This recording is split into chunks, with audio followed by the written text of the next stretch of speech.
It's about augmenting your life. And if you're feeling a level of passion in your job, you're feeling a little bit of passion in your relationship or your family, and then about the car you drive or whatever the things, you're feeling something emotionally like it's driving you forward, this all together will make you feel a lot better about what you're doing. And again, it will help you to reach deeper when things get hard, to push through some of the stuff that you have to go through in life.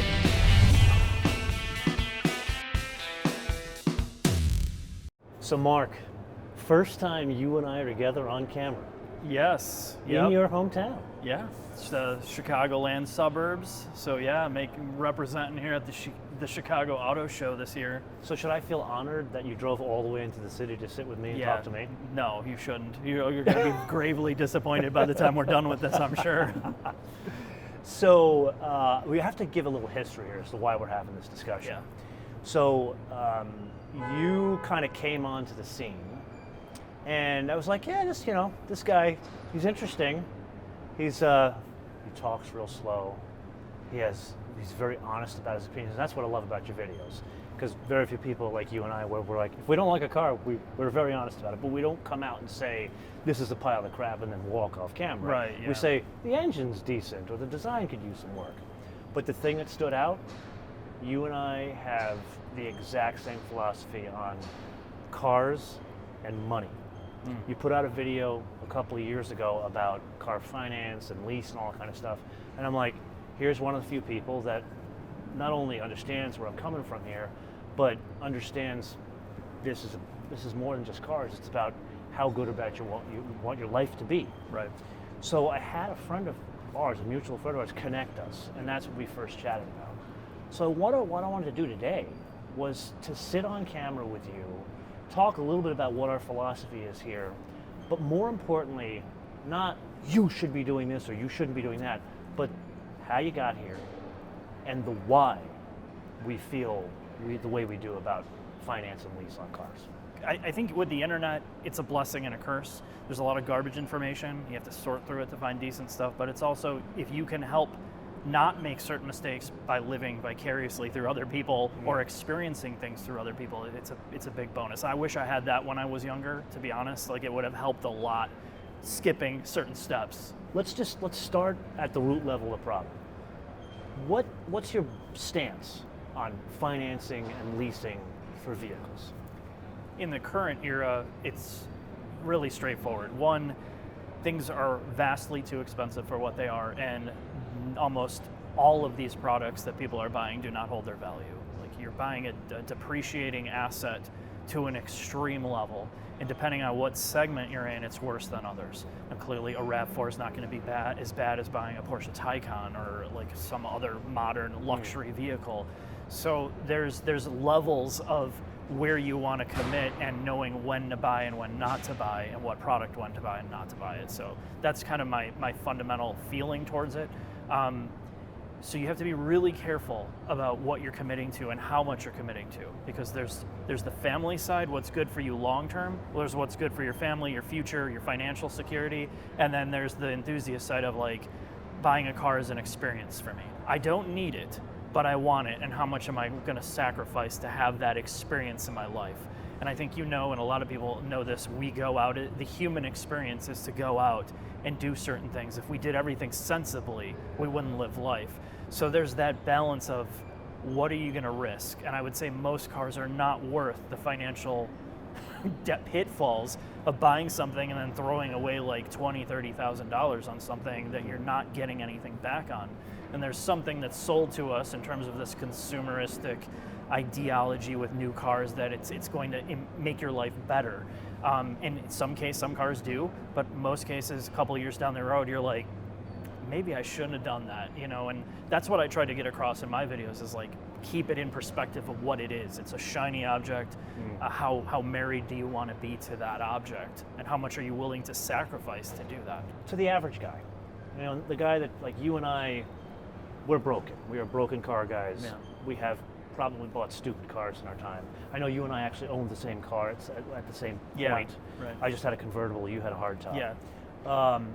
To the average guy that has a kid or two, and he's got a good job, how would you counsel someone like that in acquiring whatever this practical vehicle would be? Not so much focusing on the vehicle, but the actual acquisition process. How would you counsel? Well, I guess what would the car be that you like? Give me a kind of Let's say I live in Buffalo Grove, and I take the train to the city, and I work on the Chicago Board of Trade, something like that. I make a couple of bucks. I mean, I'm not buying a Rolls Royce, but I make a couple of bucks, and I need to cart the Rugrats around Buffalo Grove. Okay. So if you're looking 100% research, knowing what the car's worth now, what it's worth in 5 years. And if it's a new car, make sure, if you're looking at a specialty vehicle for a family car, if you're going out and spending $90,000 on a luxury car and they've made, 50,000 of them, and you go and look on the used market and it's losing $40,000 in 2 years and you're thinking about financing it, don't. Those are the first couple steps of knowing what you're buying into. So I think this is the first area where you and I might disagree. Okay, all right. Are you familiar with Dave Ramsey? Yes, yeah. Okay, so I am pretty much a Nazi in that area. Okay, all right. So the advice I would give the guy, the Buffalo Grove guy, all right. I wouldn't finance the car, period. I wouldn't lease the car, period. Yeah. It is, I guess in Dave's terms, your biggest wealth building tool is your income, and giving it away every month. Yes. Is giving away your opportunity to build wealth. Right. Now, I don't say this because I'm smart. I say this because I'm a moron. Because I was in debt, and I had to fix all that and then get to the point where rebuilding. So do you see that? That's me. I know I'm an extreme. I totally understand I'm extreme, and I get a lot of comments saying, who the hell are you, or screw you, you don't know what you're talking about. Is there a happy medium? I think there is, and Dave, clearly, if you're in a bubble with Dave Ramsey, it's like type A level, like black and white advice. And you hear him talk about this all the time. Like, if you don't have X amount of disposable income, no debt, you have no business buying an expensive car, right? And it's really solid advice. So for a family that you're not talking about a car enthusiast like you or I, who will go out and take certain risks like that, I 100% agree. If you have the income, the disposable income, and you don't have any debt, then you can go out and blow money on a lease. Like for something like that. Over finance, I would not finance a luxury car. Don't get me wrong, I would never say to do that. Yeah. But I'm saying, I think there's this big problem that we're in right now where every car has become disposable because everybody wants to lease it and dump it and flip it. Especially electric cars. Yes. So we're getting into the cycle of it's becoming a disposable car culture, and all of the values of things are just don't own anything. And to me that's you have to do it that way to save yourself and your financial livelihood, but it's also depressing that you can't even go out like, oh, I want to buy this, and you lose half the value on the thing. Like you're stuck leasing these cars. I would say it a little bit differently. Okay, I don't think you're stuck leasing the cars, but I agree with you. It is kind of sad to see that there's this mentality that's washed over us of you will own nothing and like it. Yes. I don't buy into that, and here's why. I mean, this whole episode is about why, not so much our philosophy. Right, okay. We're going to get people to disagree with us. The why is, I don't care who you are. Like, I actually teach a financial class in my church, and I get people coming in, teachers that make $40,000 a year in California, and you know how expensive California. Not much cheaper to live here, and you have a kid, so it's even more for you. The people who wake up one day and they're a teacher, or they're just like an engineer, a physical. Some engineers don't make $1 million a year; they make $100,000 a year. Yes. And they're the ones that wake up consistently that I see in this class, and they're the ones that are the millionaire next door. I was not exposed to cars as a kid because my parents they weren't car people. They didn't know anything about it, so I grew up with like really, really bad cars. They were the worst cars that would turn anybody not into a car person. But it wasn't until I got my own freedom to get out, I really had to get out on my own at an early age and work. I was working like really young. Were you the kid that like had the car magazines and the posters on the wall? I never did. I just never saw that as like an option. Like my mom had a Ford Tempo. Like it was some really, and that's just one of them. There's bad. There's some really, like a LeBaron, some really, really garbage cars that nobody would be like, oh man, I'm excited about cars. But what it did do is it gave me the appreciation for the freedom that the automobile allowed you to. So for that, it was my way out of the house. It was a way for me to work hard to reach X, Y, and Z goal. And I found the automobile as a piece of freedom. And part of the price of that freedom came, to your point, the building blocks of I just had to fix this thing in the side of the road or in a parking lot because it's breaking. Not because it's a cool car, but because it's my lifeline to working hard to get to the next step in my life. I don't want to be here forever. I don't want to feel this way. So that car became a representation of my journey to that next thing. And as I worked harder and I worked to get, that $1 extra an hour raise, my goal was like, now I can maybe afford a car that's not breaking down on me. And it became like something mundane, like a Ford Taurus. That was like my first, well, not my first real car. My first real car was like a Buick Regal that was breaking down everywhere, like old, like 70 car. Did you buy this with your own money? I did. Like my first job was, I had a work permit in 8th grade. So I had a job at like wherever my dad worked, and I made like $3 an hour. So I saved like $300, and then in high school I had to work. My parents, the situation was bad where I had to work to help them. So every dollar I had was going back to my dad because of his situation, and whatever money I had left over, I think the next car was a Plymouth Sundance. That was like my first real car that wasn't a junk. And again, working on that, learning to work on it, and then from there I worked at a car lot because I wanted to learn more about cars. So I was fixing the cars at the car lot. Heaven help the people that ever bought those cars. But yeah, that's really how it was. And to your point, it was, okay, I've done this long enough. I'm working hard enough. What can I actually afford that I can appreciate? And that's when I became an enthusiast. What was the car that was going to last? That I wasn't going to lose my butt on in value. And what's going to bring me joy to drive? And then the joy to drive thing became more important. If I'm getting this correct, your financial view on life and your passion for cars grew out of the same need. Yes. That's It was unusual. survival. It That's was really unusual. survival. That's what it was at first, was survival. And then it was just, I can't stop. Like, if I stop, I fear that I'm going to go back down into that, like, 15-year-old mark, So I never want to go back there. So that's what's given me that driving force to keep going with a lot of this stuff, not to fail. To a certain extent, I'm not saying I want to be Michael Jordan or something, what I mean? But that sense internally, I don't want to fail, and a lot of that was, let's try to make the best decisions, and then that doesn't happen either. You start making some really bad choices. You start out with the best intentions, and then usually, the path to failure is paved with best intentions. Yes. But I got to say, for me, it's the same thing where I have that. It's like a depression era mentality. Yeah. Where I was broke. I was a guy that grew up not a fancy household, kind of middle class household. Yeah. Things fell apart as I got to be a teenager, and it was survival. Yeah. And then I started making money very early on in life. Like I was in tech. I think you were in tech as well. And then let's just say I medicated with spending money and debt. Yes, of course. And I fixed it. I finally turned it around, but I never want to get to that again, ever. Like, it's something you never forget. Right. And that's where my, extreme view on this, which I would agree, Dave Ramsey is extreme, but I wouldn't have the car or the life I have now without that extreme view. Yeah. So let's fast forward a little bit now. Let's get past the Plymouth and the Buick. Drama. You got into, you an engineer, a sales engineer or something? No, I was an IT infrastructure. Okay. So I managed infrastructure across the whole United States for a couple big companies and supporting And how did you get into that? I initially wanted to get into a job where I was helping people. So I went into healthcare when I was 20, so I was a nurse. And then I realized I couldn't deal with people. You went to university?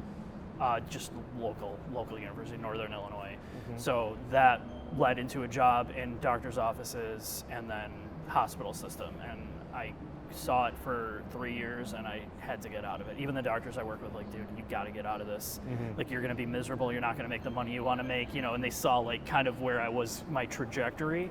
And they were the ones that were telling me, we're all in debt and we have to see 40 to 60 patients a day to meet the production, and you're going to live this life of constant strain of hearing people complain, insurance, blah, blah, blah. And they're like, you should get an IT. So I went through the hospital, and then I went back to school, multiple different paths, and that's how I carved out my niche there, is to get into tech that way. And it just moved around it, as you know, tech changes every 30 days. It's even faster now. Yeah. When I was in tech, a year was fast. Now it's minuscule months. Right. Yeah, and that's the thing. Like, you have to be adaptable. I think even the car story, you have to be aware that things change, and you have to change with them to kind of get with the times. But there's the foundational stuff that you're harping on, which is how you create stability later on. And the sooner you learn some of these lessons, regardless of your job, your path, or what your wants and needs are, the better you're going to be as you reach. You're not 25 forever. You're not 30 forever. Once you hit your 40s and 50s, shit starts to get real, right? Like, you're not going to be healthy forever. You're going to start to run into more real world problems, and you have to be smarter about some of these decisions, and cars are so expensive. Now, talk to me about this. Let's say we're getting into your late 20s, into your 30s. Did you avoid the debt trap, or did you take on some debt? Initially, I didn't, because I couldn't, given my situation. There was a lot of things that I was trying to do, school, work. I had a significant other. We were working together. We had no support, so it was like digging yourself out of a hole where you can't eat. You're literally looking at every dollar you're spending at a grocery store, like when you're haggling over $1 for like lunch meat and stuff. I remember those days. It sucks. So you get to a place where you no longer have to do that, and I think I felt entitled that I got myself out of that situation. Then I started to overspend on things, like not being smart about it, because just in the car world, or yeah, you bought a better house. I think no, it wasn't never the house stuff, but it was definitely the car stuff. Like, if we're gonna focus on the car stuff, it was that I made a lot of mistakes modifying cars with money I didn't have. Stupid. I did that too. Yeah, I mean, I think a lot of us have to go through it. The human nature of like, oh, I'm into cars, I want to modify it. Like, it's a rite of passage. So what was the first like cool car you bought? The first cool car was an S2000. It was probably my first cool car, if you want to say not that. a bad decision. Financially? Yeah. Used, you bought it? Yeah, I bought it used. And how did you acquire it? I actually found it online from a guy who was like in his late 60s, lived in Boca Raton, and he had like 2,000 miles on it. So it was just a used car at that point? It was just a used car, but I also remember sitting at work and looking at the amount of money it was, because I was looking for a $20,000 one, and even that $20,000 was a huge stretch financially, but You wrote a check for it, or you financed it? I did finance this first one, and I was looking at, well, how much am I going to lose on it? And then I'm like, okay, what if I buy one for low mileage with the maximum? It was $25,000 car. I went up to 25 grand. What year was this? It was 2005. I bought it, and it was a 2002 model year. So I was like, okay, I'm going to buy it right. Good deal. It was one of the cheaper ones, perfect condition. So if I needed to sell it, I could sell it without losing any money, aside from maintenance and all that. So that's why I did it. And actually, that was my only car payment. Everything, my other car was paid off. So this was like a luxury for me to buy. This is not just the first cool car. It's actually a secondary car. It's a toy. You have a daily. Yes, I did. I had a daily at that point, and that was a requirement of having a car like that, because I couldn't make it my only car. So I had paid off my first car. Like, can I do this? Yes, I can do it. My debt was minimal at that point. I did pay it almost 99% of it down. I think, you carry a balance on a card to keep your credit score, like something there fluctuating. You buy groceries on a Discover card. Well, that's true. Yeah.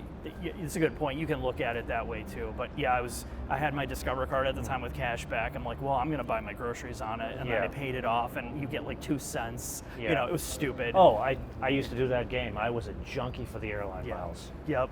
And up until recently, and it wasn't until I started teaching the class where I was yelling at these people, you shouldn't have a credit card. And I'm standing there, and I got a credit card in my back, like, damn.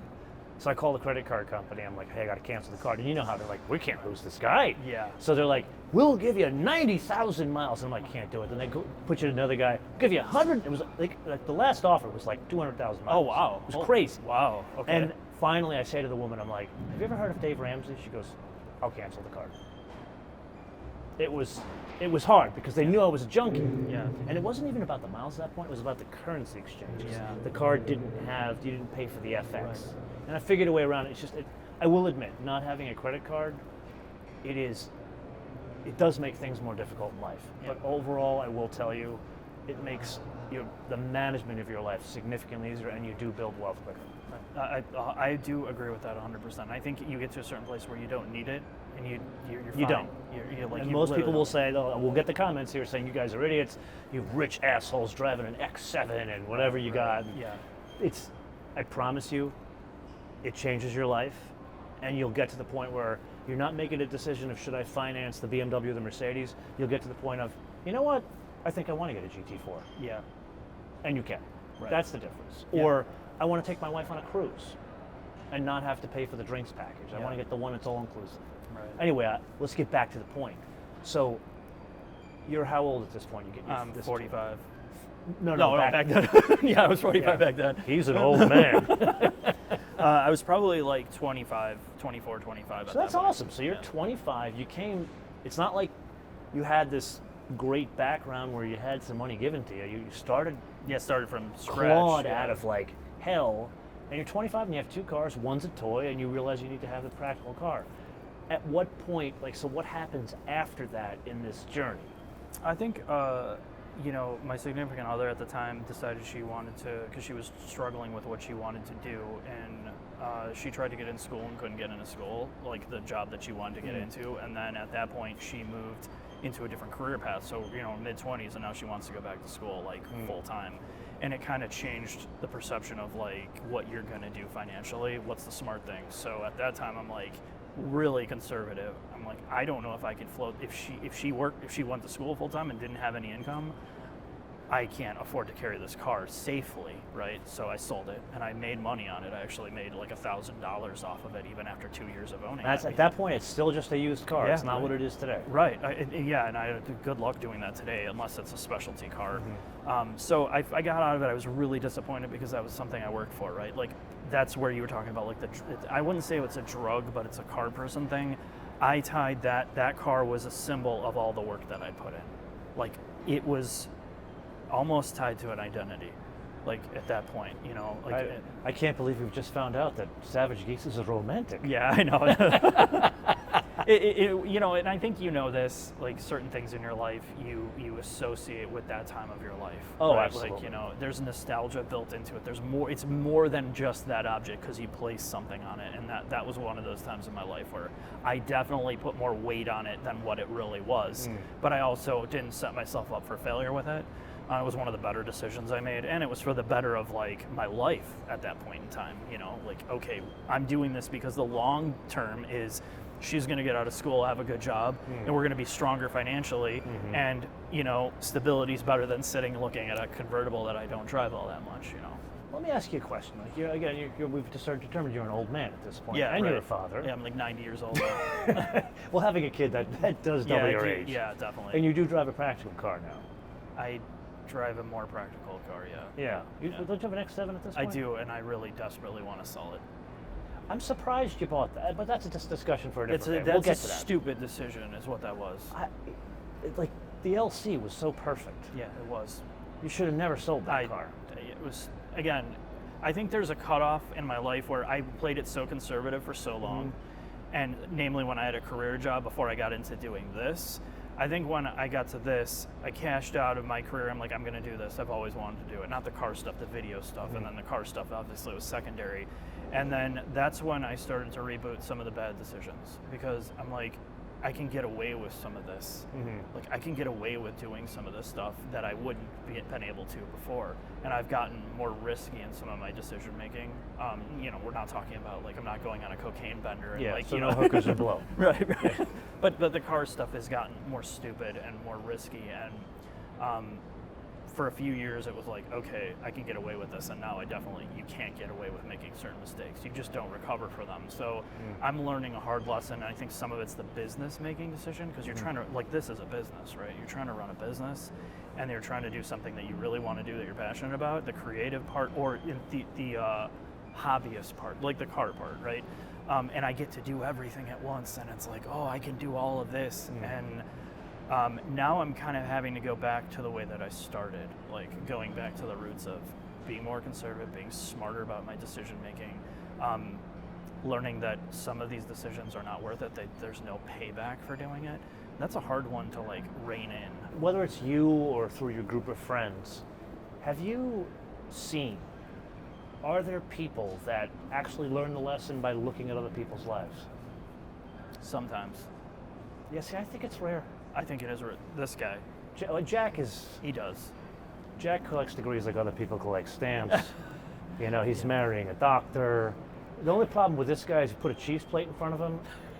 Don't put your fingers anywhere near him. Yeah. Always got cheese plates. He's a good one because I think he's one of those few that's able to look at other people and be like, I don't want to do that. I don't want to go through what that person's going through and doing it. And he's able to learn. But a lot of people I meet, like you could tell, and you know this, and I think a lot of people meet these people, even close people. You could tell them, I jumped off a building and set myself on fire and I can't walk anymore. And they'll still go doing the same thing because they're not to that extreme. See, I think that's a human nature thing. It is. And I think this is the point of the conversation. We bring it back to like kind of what we're trying to get here. People know us as car people. And we're trying to. It turns out this is a more of a life advice discussion. Right. Yeah. And that's why I feel this is so important.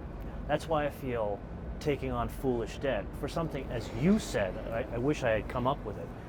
It's just a car. Yeah. You don't need it. Right. I feel as if there's this. It's almost like it's up to you and I. We're trying to save society of let's get out of this. Let's break this lease mentality, this iPhone mentality of let's get a new iPhone every year. Right. Let's get a new car every 3 years because you'll wake up broke. Yeah, 100%. That's how it ends. It's perpetuated. It really is. It's part of the culture. It's baked into the culture now. And I don't know how you break it. What other areas are it's baked besides phones? Yeah. How is it baked into the culture? I'm a part of social media. We're a part of social media. YouTube is social media. We've come up through the tech era to see how it's evolved. And one of the most, not frustrating, but one of the most concerning parts to me is you take a kid, and it's not even about having a kid. It's just you take a kid and you have them raised with social media in front of them nonstop to see this is what the flavor of the week is. It could be, the whole joke with the Stanley stuff, right? Like, why does everybody need 20 Stanley Cups? I honestly thought it was something with the NHL. I know. I thought it was Stanley Tools at first. Okay, and I put a Stanley Tool sticker on my refillable water thing just as a joke. But I mean, honestly, you could replace Stanley with X, Y, and Z product, and it's driven by influencers, driven by PR and marketing programs, and you're always trying to get people to buy and dispose of the next thing, the next thing, and the next thing. And what you get is kids that grow up in this environment that are chasing what all these things are that they need to be buying and constantly acquiring. So your life becomes about acquisition. You're working to acquire the next thing. And then you escalate it up to cars, the expensive stuff that's really, really going to scorch you. And that's where I think we've gotten, and I don't see it getting better unless something changes with our cultural mentality that you don't need to be happy to buy things, you don't live to acquire things, you can be happy by finding that within yourself and surrounding you with the people that you're with, and it doesn't take a Ferrari, it doesn't take a GT3 to be happy. Yes, that's nice, but you don't need it. And in my case, like the cars that I've gotten plenty of cars, and I was more miserable after I had them. It's not a key to making yourself better as a person or happier. And I think that's a culture that's now it's being baked in very early on, where it wasn't. The American dream was there before, don't get me wrong, but now it's like so commercial and so product driven that it's scary to me. So you're a parent. How do you avoid that? I don't know that there is a way to take yourself out of it because you're part of this. And this is a discussion much deeper than cars, but you are baked into a society where you have to assimilate. So if I sent my child to a Christian school, for example, this is not about religion, you send him to a Christian school, but you don't want him to be a part of that, or him or her to be a part of the Christian process and the teachings or communion and all that. What if 99% of the other kids are doing it and you leave him or her out of it, right?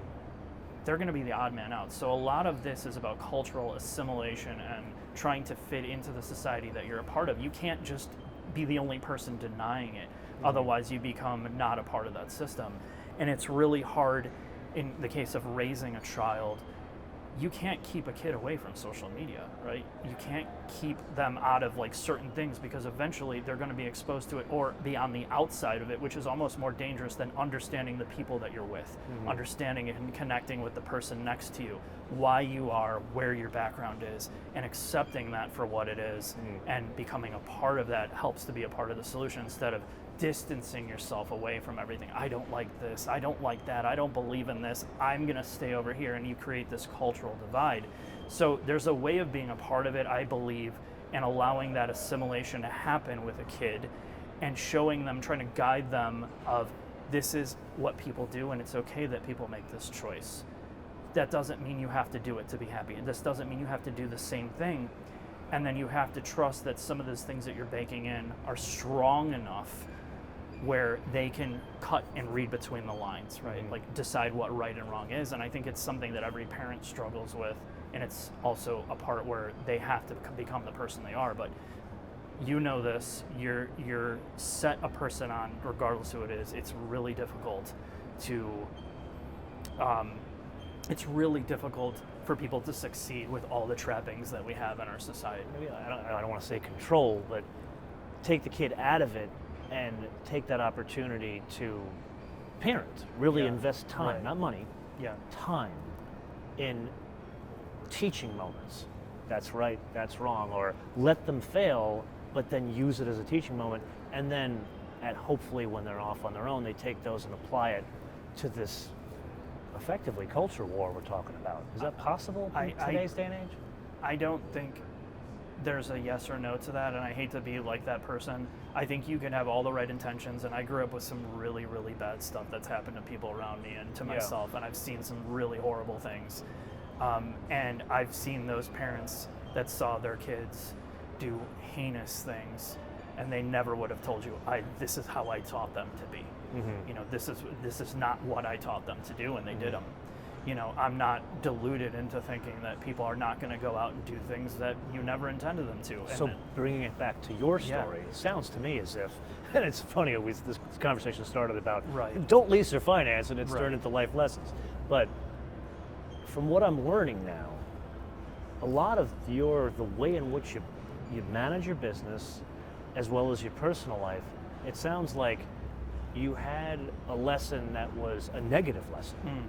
And you're saying, I don't want my life to be that. Right. I don't want to live that same problem. And I think even with best intentions, I've started to do that because you're a byproduct of what you experience to a certain extent. Has it changed now that you're a parent? Do you look at life differently? Yes and no. What's the no part? The no part is I don't want to let my own fears and my own experience in life dominate my view on how I should do this. So you hear this a lot, like, well, I don't want my kid to make the same mistakes I did. Well, okay, I don't have to treat my child and do the same thing my parents did, but at the same time, I also have to acknowledge that I'm human, right? Yeah. Like, I don't want that to dominate the overcorrection. We always overcorrect. It's one extreme or the other. So I don't let it. Now we're talking about politics. Yeah, right. I mean, it's the same thing. Right, it's the same thing, right? So no, I don't let that drive me. I'm not gonna. I know the things that my parents did that I don't want to do, but I also know the things that my parents did that I want to do. Mm-hmm. Part of that is finding some balance, some middle ground of, let's not go to the extreme. You still have to live life without fear, but you still have to be smart enough to know that you're not going to destroy yourself or your family making bad decisions or decisions that set you on the course of, I know you've been in this in the past, where you buried yourself in debt. Like, I've been in this past where I buried myself in debt, and even in my business, I've made some really bad mistakes. So it's about finding, how do you not do it again? Is there such a thing as work-life balance? I don't know. For me, there's never been. See, I have a very specific answer to this. I think whoever tells you that there's work-life balance, or you got to find a work-life balance, you show me that person, I'll show you a liar. I don't think it exists. Right. I think there are shades of it. Yeah. I think there's ways in which, like in your case, I am an impractical human being. I don't have a child. I have the mentality of a 3-year-old. You have real responsibilities, but there's still responsibilities of life and family that I have. Yeah. And there are times where I say, you know what? This always takes precedence. Right. But there's never this perfect work-life balance. At least that's what I've found as I've gotten older in life. I think your work-life balance is dictated by the circumstances that you're in, right? And what's important to you. Clearly, relationships and family are a massive pull for people, and we see this, like the audience that we have. You know, like, they may have great jobs, they may have one of the better jobs, technically better jobs viewed in our society, and they make a lot of money, but they don't have enough time to enjoy the things that they have. Because in order to maintain that thing, they have to work 10 times harder, and you're pulled at home. you're pulled with your relationship, you're not working on that, or you're not putting enough time in your kids, or you're not putting enough time in yourself. So to your point, I don't know what that magic balance is, but it's definitely different for each person, and culturally too. You might be in a relationship with somebody that has a culture of like all the family pitches in, right? Like you're not doing the work, the family's doing the work for you. If you don't have that, then I don't know how you do the balance. Like if you don't have the help with having a family, it's really, really hard now. If you were talking to your younger brother, what are 3 life lessons that you learned that you would ask them or suggest, here are 3 things, you do these 3 things and you'll stay out of most trouble in life, aside from the hookers and blow? Yeah, because I know that's a problem for you. Yeah, totally. Yeah, that's all I do. That's the only reason I came out Actually, here. true story.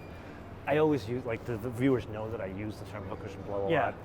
I think it's a funny throwaway term, but apparently someone took it too far, and someone sent me, as a Christmas gift this year, a children's book that is called Hookers and Blow Save Christmas. And it's a plow, and it's like a snow plow. Oh. It is hysterical, but Amazon didn't include like a card. I don't know who sent me this. That's actually the beauty of doing what you're doing. You get the random So thing. whoever sent me that, thank you. That's a pretty great. Yeah, that's a pretty amazing idea, actually. Yeah, maybe next year I'll send you that. Yeah, for a please gift. do. Yeah. I'd really look forward to that. Okay, so back to seriousness. We got 3 pieces of advice from Mark on how can you live a life with the least amount of trouble. So it's easy because I work with Jack. So there's some of these, he gets the screwed, broken record. But the one thing I will say is, you can't have it both ways. In order to reach a certain level, if you value money or success or things or whatever drives you, that's what you got to figure out. What drives you? You have to work for that. There's no, I'm going to phone it in and just like work 2 days a week. Like it's not easy to do unless you have money, unless you have some background cash. But if you're doing it yourself, you have to put the work in, and you have to have a focus on what you're putting the work in for. Sometimes you change in life, right? Like when you're younger, your values are way different than they are when you're older. So if that means when you're younger, that's money, you better be prepared to work your ass off. The other thing that I would say is, if you're going into the corporate world, regardless of its healthcare, food service, whatever, I told Jack this a lot, you have to realize most of the time you have to be okay with being part of a team.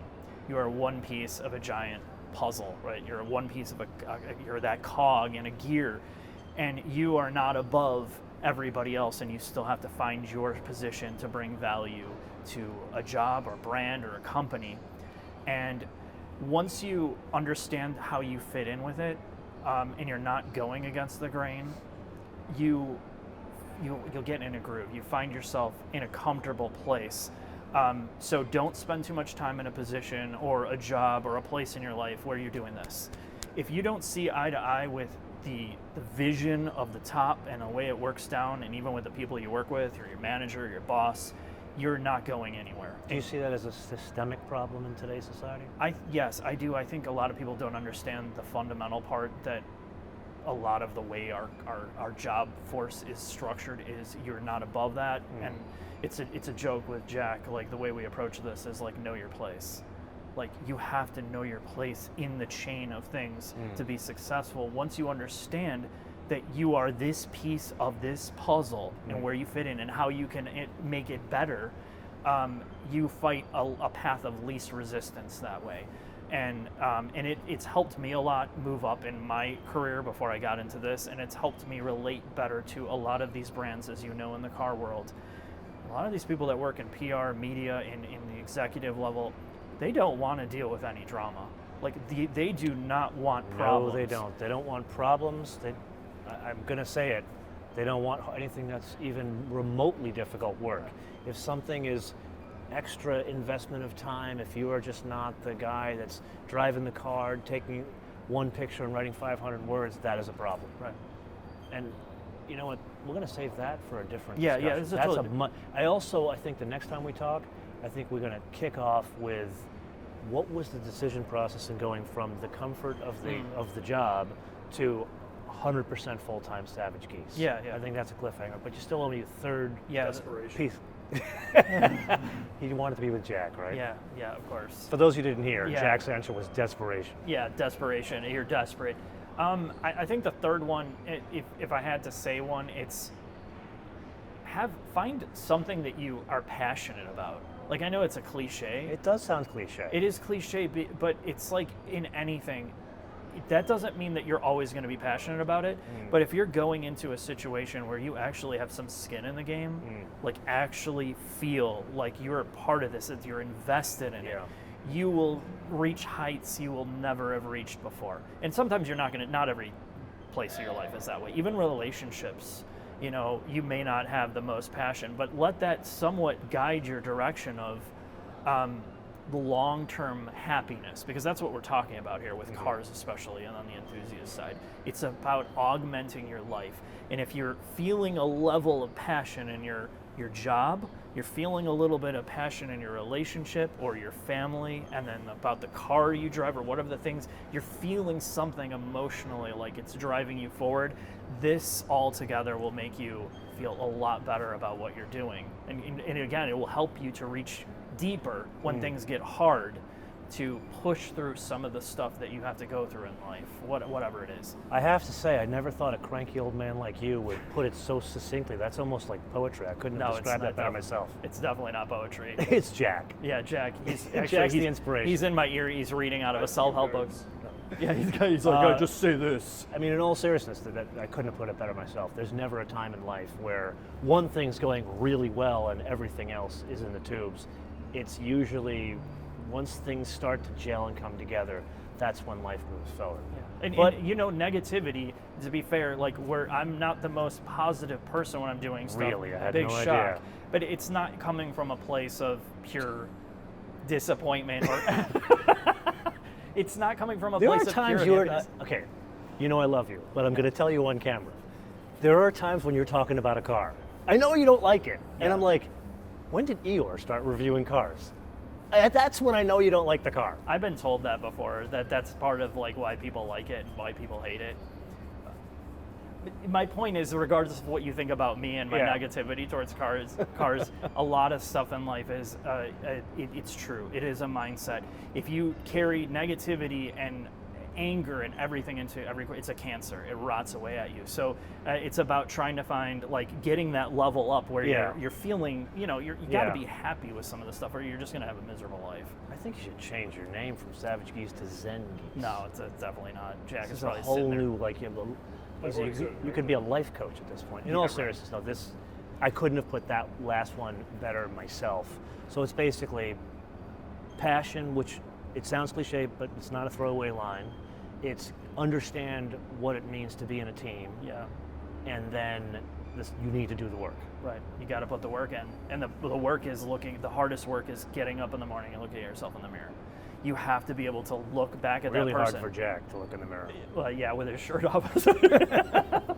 Guy's always flexing. You can't even see a brain. It's just muscle and gold bars in the background. No, it is. It starts with yourself. If you can get up and look at yourself in the mirror and know, look, I am working. If you're committed to working on yourself and the things that you want to accomplish, then it's a lot easier. But as soon as you put the blinders on and bury your head under the sand, it's not going to go well. So that's my overall feeling. So this is your first time on the show, and you know that how we end these episodes is like to turn them around to the audience. Yes. And basically get them to continue the conversation. Of course. What feedback do you want from the audience on this, what started out to be a financial discussion turned into a life discussion? I would say the constant discussion is, how do you feel the car, what is the current situation with yourself in the car market? How does it relate to your overall feeling of your situation in life? So does the car bring you happiness? Is it part of your identity? Why do you buy the cars that you do, at least in the enthusiast space? How does it represent you as a person? Okay, you heard the man. Let us know in the comments below, or via our social media, MotoManTV, all one word, MotoManTV, all one word, Facebook, Twitter, and Instagram. And with that, how can they find you? Savagegeese, somewhere, type it in. You're there, you're everywhere. Also, if you found this fascinating, I'm going to link up his episode where he talks about car finance, debt, and leasing, and basically says, don't do these things. You can see that episode here. Until we see you in the next episode, bis später.